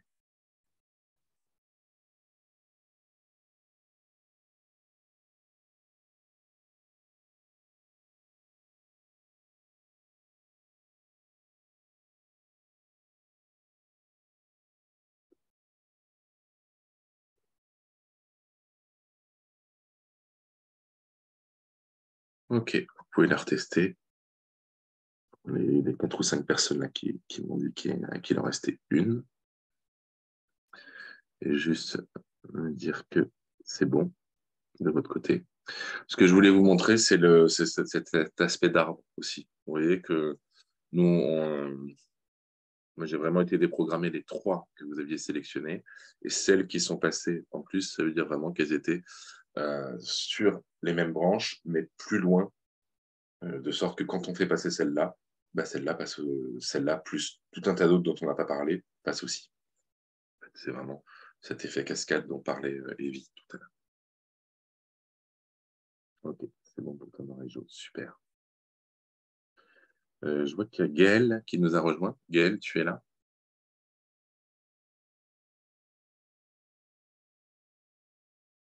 Alors, Gaëlle. On dirait on l'a reperdu. Je l'ai laissé On l'a entrer tout à reperdu. l'heure. Okay, elle a peut-être un problème de connexion. Ok, est-ce qu'il y a des questions? Super, Muriel. Super, Sarah aussi. Et il y a juste Audrey, il y en a 3 qui ne passent pas du tout. Ok, mais ce n'est pas les 3 que tu avais sélectionnés, Audrey. Tu veux bien prendre la parole?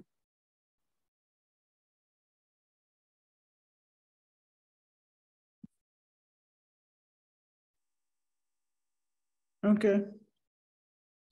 Audrey? Non, du tout. Oui, bonsoir.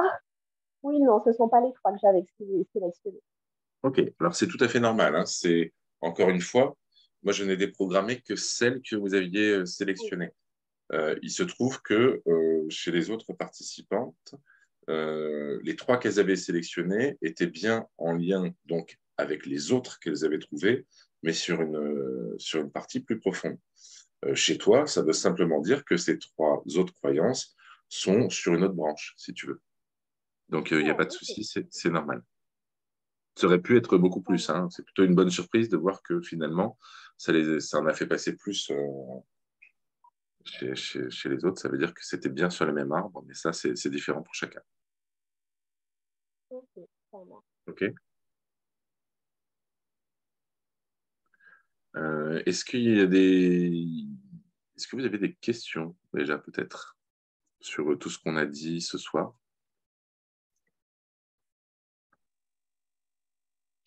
J'ai bien une question, mais Oui. c'est vraiment, on va dire, pour aller plus loin. Je ne sais pas si tu peux Mhm. répondre. Mais est-ce qu'on ne remplace pas une croyance qu'on a enlevée par une positive? Pas nécessairement. En fait, Ok. si...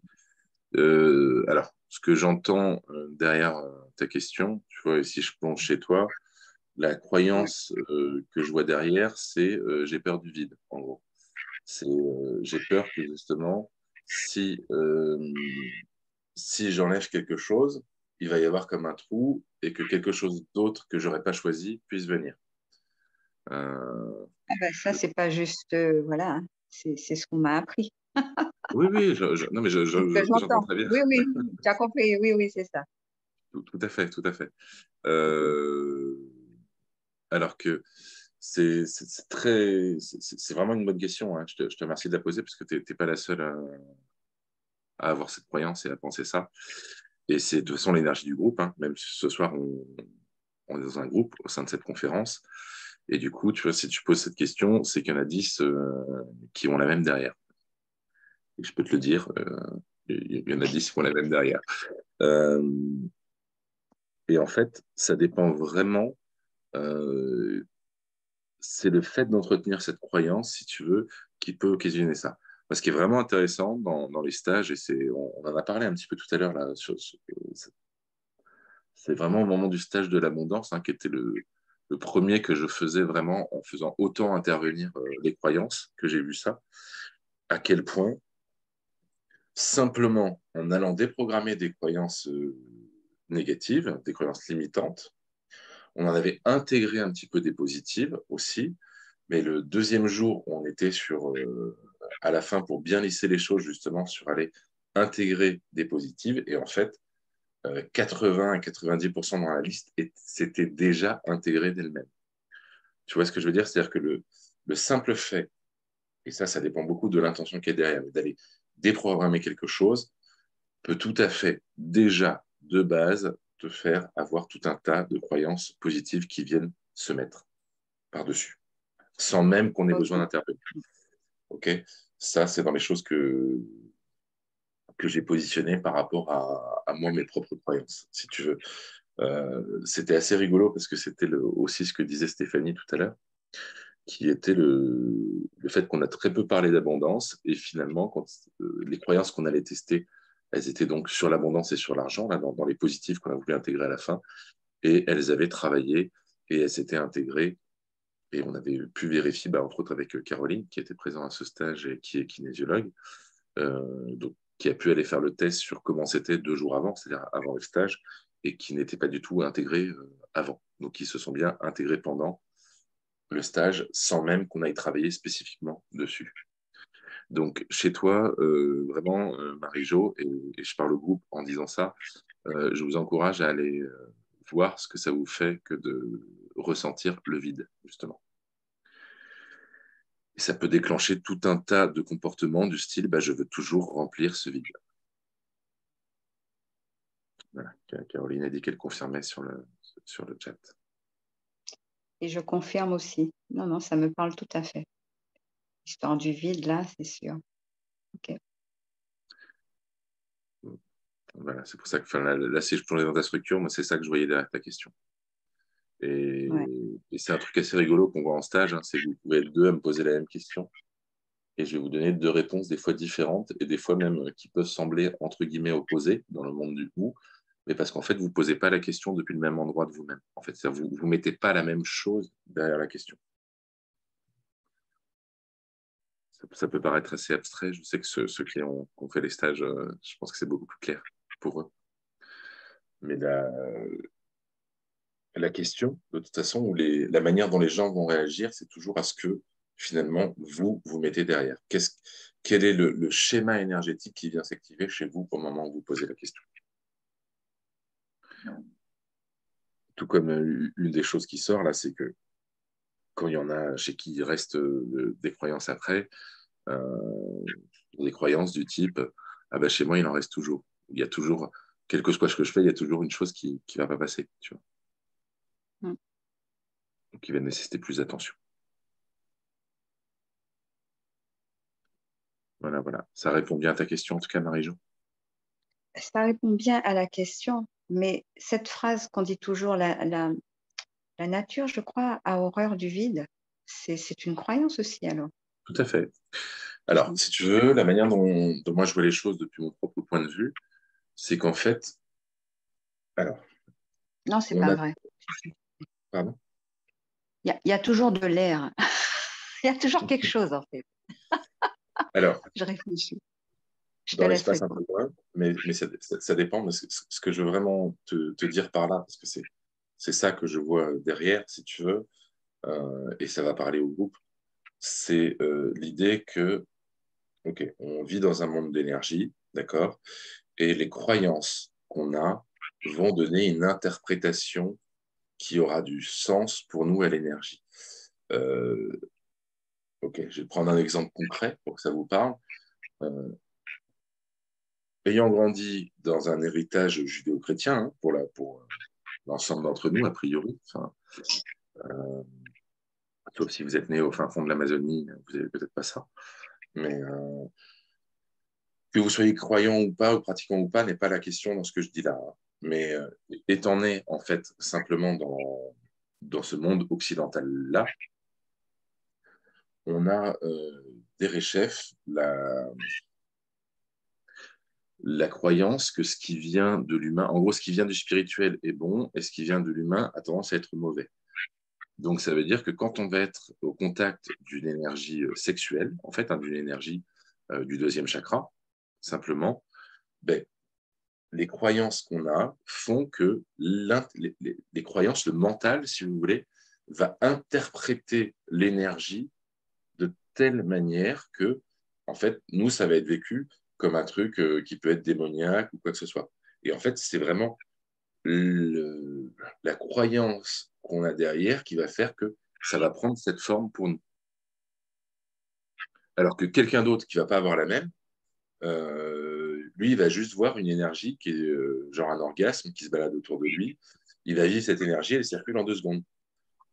Ce qui est embêtant, si tu veux, là-dedans, et ce qui peut l'être, c'est que quand nos croyances font que quelque chose va nous apparaître d'une manière qui est négative pour nous ou désagréable, on va y résister. Et le simple fait qu'on y résiste, c'est ce qui fait que l'énergie perdure en nous et n'arrive pas à circuler. Est-ce que ça répond un peu plus à ta question, Marie-Jo? Ouais, tout à fait. Ouais, merci. Est-ce que quelqu'un d'autre a une question à poser, peut-être?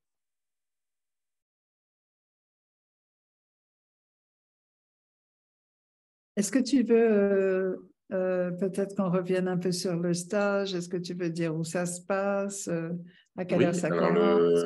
Le stage, Il y a c'est les 18 et 19 mars à la Case Angélique. Les horaires, c'est de 8h à 18h. Voilà. Et en fait, pendant 2 jours, on va aller plonger, comme on l'a fait là, hein, on pourrait appeler ça un plongeon, une immersion, hein, si vous préférez, pour aller voir comment on fonctionne. On utilisera un petit peu des croyances aussi par rapport à ce qui a été vu, mais il y aura aussi beaucoup d'autres outils qui sont beaucoup axés sur le voyage intérieur. Et comme vous l'avez entendu dans les témoignages des gens qui ont participé, ça fait bouger pas mal de choses. Et ça vient. Ce qui est intéressant, c'est que vous arrivez avec un problème qui est bien identifié et ça va venir faire bouger tout un tas d'autres choses. Et en gros, ça va faire venir bouger là où vous bloquez vraiment, qui n'est pas forcément là où vous avez identifié que vous bloquez. Ça, c'est une chose que je trouve assez géniale, d'ailleurs.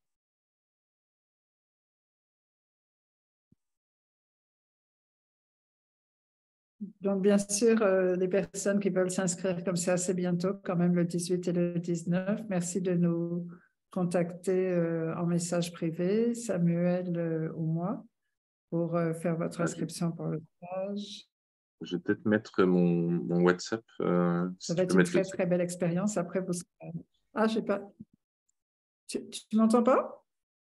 Si. Non, mais je disais juste peut-être que ce serait bien qu'on mette notre WhatsApp si les personnes souhaitent nous joindre. Tout à fait. Alors, vas-y. Moi, je vais mettre pour tout le monde. Et voilà, si tu peux mettre le tien aussi.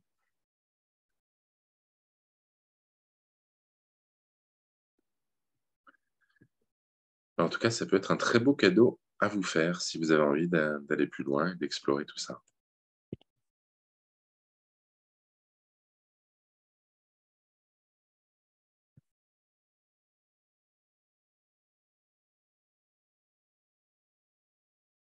Donc, Samuel, merci beaucoup. Merci encore une fois pour ta générosité, pour ta clarté aussi. Hein, parmi les commentaires qu'il y a eu dans le chat, c'est que les explications étaient vraiment très claires.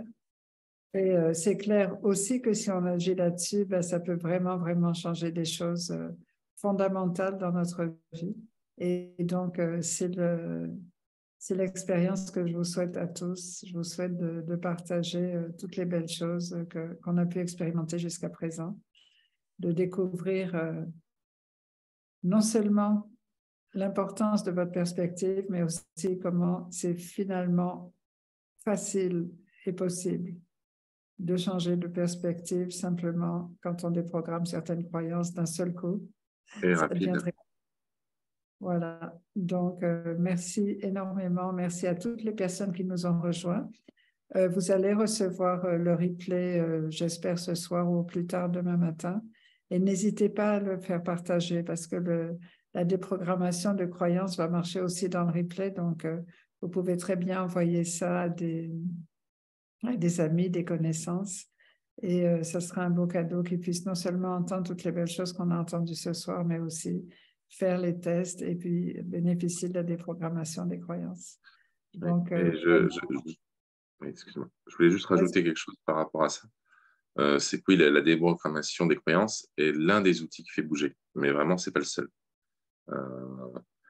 Et même dans toutes les discussions qu'on a et dans l'énergie qui passe, il y a tout un tas d'autres choses qui bougent aussi. Ce qui est sûr, c'est que ça bouge. Donc, merci beaucoup. Merci beaucoup, Samuel. Merci beaucoup à tout le monde, tous les participants et participantes. Et je vous dis à très bientôt, j'espère, à la Case Angélique. Si vous voulez plus d'informations, n'hésitez pas à nous contacter en message privé.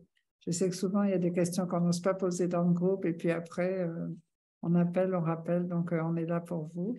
Il y a des petits commentaires là que vois-je, Audrey. C'est ta 3e conférence avec Samuel, Audrey. Tu sais que la 4e est gratuite. Hein? Audrey demande le tarif du stage. Oui, c'est 250 €. Voilà. Et c'est possible de payer en plusieurs fois, donc si c'est ça. Voilà. Et sinon, beaucoup de merci. L'idée, c'est que c'est vraiment là-dessus un beau cadeau à se faire, simplement. Voilà. Magnifique. qui va amener Merci bien, beaucoup. bien plus dans bien d'autres domaines. Et ça peut aussi faire bouger tout à fait le domaine financier. J'en ai plusieurs pour qui ça décolle après. Là-dessus. Merci beaucoup, merci à tous. Et Samuel, du coup, on attend le replay. Merci. Avec grand plaisir. Rendez-vous le 18 et le 19 pour le voyage au cœur de la conscience à la case angélique.